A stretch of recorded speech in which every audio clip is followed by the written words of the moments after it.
Yes. Happy morning, children. Hope you all are doing good.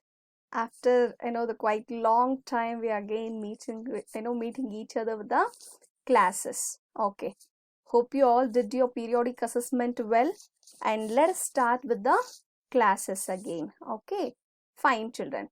So in the last class, the same chapter, that is French Revolution, we have seen till the women participation in the French Revolution. Okay, in today's class, we'll just continue the next continuation version of the same chapter. Okay, yes. And the next one, it is about the abolition of slavery. So guys, here we are seeing that the abolition of slavery. So because in the earlier, in this French Revolution chapter, we have seen that the society has been divided into three estates, where the first two estates were the privileged by birth, and the third estate, the only third estate, were paying the taxes, and they were serving for the first two estate people. Okay, and then in France and in some European countries, we could have seen that the slavery, the adoption of the slavery activities has been increased a lot in the plantation side and all those areas. We could have seen that the slavery. So how this slavery system has been abolished, that we are going to see in today's class. Okay, see here, the abolition of slavery. The slavery means, what is the meaning of slavery, children? So the workers, how they were treating, how they were using, there was no freedom for the slaves, that and all we will be seeing today. See, one of the most revolutionary social reforms of the Jacobin regime was the abolition of slavery in the French colonies. So we have seen about the Jacobins Club. Okay, so there in the Jacobins Club, who are the people, children? The maximum third estate poor people were there. Okay, the small workers, shopkeepers, so that kind of workers were more in this Jacobins Club. Okay, so the main idea of this Jacobins Club was also to abolish the slavery in the French colonies or in the French society. Okay, is it possible that all of a sudden can they wind up or can they abolish the slavery? No. Let us see how they have been try to abolish that. What are the measures they have been taken to abolish this slaveries and all? Okay, see, the colonies in the Caribbean, Martinique and Guadeloupe and San Domingo were important suppliers of commodities such as tobacco, indigo, sugar and coffee. So here we can see that few areas or few colonies, we can see they were the important suppliers of tobacco, indigo, sugar and the coffee. So these areas, because when we know there is a huge trading activities, there is a huge plantation activities, or the work is going on, of course there the workers will be more in demand. They will be in the need of workers. So if they go for the local, the employees or the workers, of course for them the wages they have to pay, that and all will be more facilities they have to give.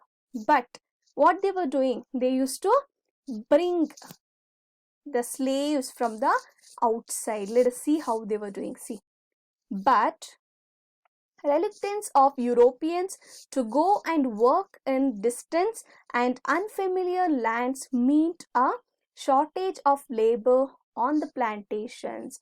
So finally what happened? The Europeans were they were moving to they were migrating to some other or the distant places, and they were working where the unfamiliar lands, where they were not even knowing about that particular land. So due to that, what happened? In the Europe itself, there was a shortage of labor in the the plantations. Okay, in Europe they started to face lot of problems, that is shortage of labors in the plantations. To overcome this problem, what they used to do? See here. So This was met by a triangular slave trade between Europe, Africa, and the Americas. Guys, remember? So they started like a triangular trade, slave trade. Guys, remember? Triangular slave trade between Europe, see here, Europe, Africa, and then America. Okay, Europe, Africa, and America, they started to meet the needs of the slaves. They started to trade the slaves. That is called as a slave trade. Okay, that is called as a slave trade. That is the triangular slave trade between Europe, Africa, and the Americas. Okay, see here. The slave trade began in the 17th century. So when it has been started, children? When the slave trade has been started? In the year of, in the 17th century. This slave trade began in the 17th century. Okay, see. French merchants sailed from the ports of Bordeaux or Nantes to the African coast, where they bought slaves from local chieftains. So here what they are telling, children? So usually the French merchants, that means the traders, usually they used to sail, means what? Yes, the water, usually they used to travel to from the ports of Bordeaux or Nantes to the African coast. From European countries to, they were traveling from the France to African coastal areas. They used to travel, and where they bought slaves from local chieftains. So finally they used to buy or purchase the slaves. Just imagine what was the condition of the people or workers there. Okay, so they used to purchase them, they used to buy them from the local chieftains. What do you mean by chieftains, children? So they were like from the leaders. So they are the the chieftains are the powerful leaders, are the the leaders of that particular people. Okay, so from them they used to purchase the slaves. Just imagine the conditions of the people. Okay, see. Branded and shackled, the slaves were packed tightly into ships for the 3 months long voyage across the Atlantic to the Caribbean. So what they were doing? So they used to purchase, the French merchants used to purchase the slaves, and then they used to pack them. Okay, branded and shackled, and the slaves were packed tightly into the ships. So for how many days they used to pack? Almost for the 3 months. So they have to travel a long distance, right? So through an Atlantic to the Caribbean Ocean. Okay, so we understood that it was a triangular slave trade from, yes, European countries to African countries to American countries. Okay, they had a triangular slave trade. Okay, yes, there they were sold to plantation owners. So finally you people are understanding, right? The French merchants used to travel to the African coast, and there they used to purchase the slaves. Again, what they used to do? They used to bring them to the France, and again they used to sell those slaves to the plantation owners.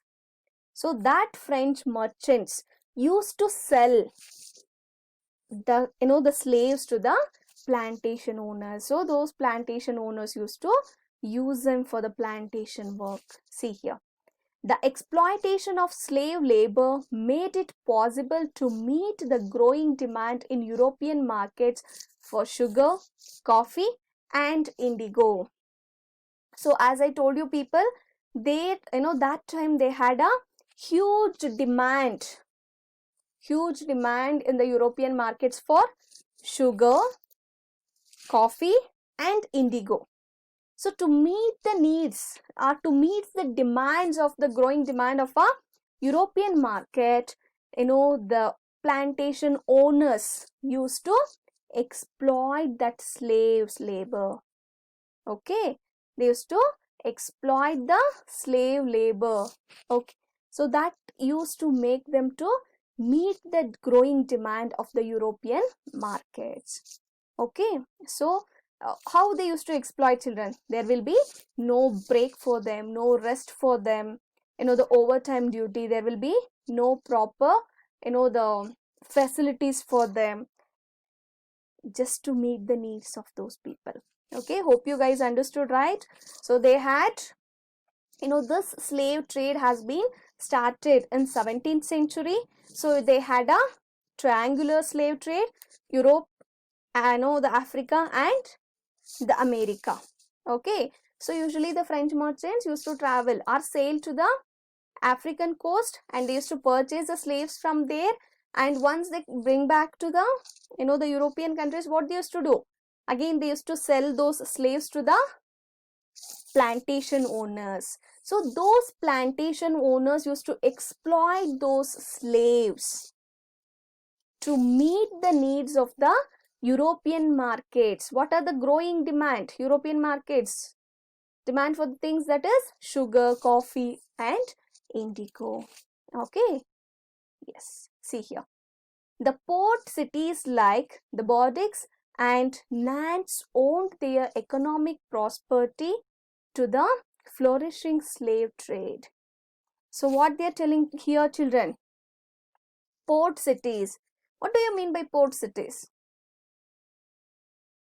Yes, where they used to have a port. So the port cities like the Bordeaux and the Nantes owned their economic prosperity. So economic prosperity means richness, economic richness. They were quite rich than compared to the other places, to the flourishing slave trade. So due to this, the slave trade, they started to flourish. Flourish means they started to become rich. Okay, so hope you guys are understanding, right, how this slave trade was working. Okay, yes, see, throughout the 18th century, there was little criticism of slavery in France. So finally, they started to criticize. What do you mean by criticize, children? They started to think about the slavery. No, this will not be good. The disadvantages. They started to find the disadvantages of this. They started to criticize about this slavery system. Okay, so what they were doing, children, in the 17th century, guys, understand, if they ask you the question like how the slave trade was at the time of 17th century, so you have to be able to explain about this triangular slave trade and how the French merchants used to go to the African, the countries or the colonies, and how they used to bring those people, and how this plantation owners used to exploit the slave trade for, to meet the growing needs of the European markets. Okay, so after this, only in the 18th century, there, the few people, they started to criticize about this slavery system. Okay, the slavery system in France, they started to criticize. Okay, fine, let us see in the next.